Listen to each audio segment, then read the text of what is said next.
জবাবটা আমরা সন্তুষ্ট হতে পারি না। কি ছিল, কি বলেছে?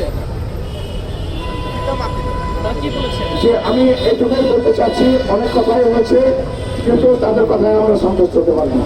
আমাদের দাবি মেনে নেয়নি। কি ধরনের কথা হয়েছে? দাবির উত্তরটা কি দিয়েছে তিনি? উত্তর কি না, তারা বলেছে যে আমাদেরকে বরখাস্ত করার জন্য মানবিক কারণে। আমরা তো এখানে কোনো দয়ার জন্য আসি নাই, আমরা আমাদের ন্যায্য অধিকার ফিরে পাওয়ার জন্য আসছি। আমরা অধিকার আদায় করবো, বলছি না আদায় করবো। এই সারা পৃথিবীব্যাপী ডক্টর ইউনূস স্যারের যে সরকার, বাংলাদেশে আমরা গর্বিত। এই সরকারের কাছ থেকে আমরা কোনো দাবি আদায় করবো বলছি না, আমরা এখন পর্যন্ত বলছি না আদায় করব। আমাদেরকে যদি বাধ্য করা হয় তাহলে আদায় করার জন্য আমরা বিডিআর, আমরা সিংহের গর্জন, ব্যাঘ্রের গর্জন, আমরা সবসময় বর্ডারে ছিলাম।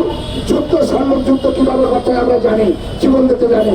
আমরা গ্রহণ শপথ করে জীবন দেওয়ার জন্য আমরা বিডিআর চাকরি নিয়েছিলাম। অতএব আমি সেই আদায়ের দিকে যাচ্ছি না। এখনো পর্যন্ত মহানগর এই ডক্টর এই সরকার, ডক্টর ইউনূস স্যারের সরকার আমাদের প্রতি সদয় হয়ে আমাদের ন্যায্য অধিকার ফিরিয়ে দেবেন, এটা আমরা আশা করছি। কোনো দয়া নয়।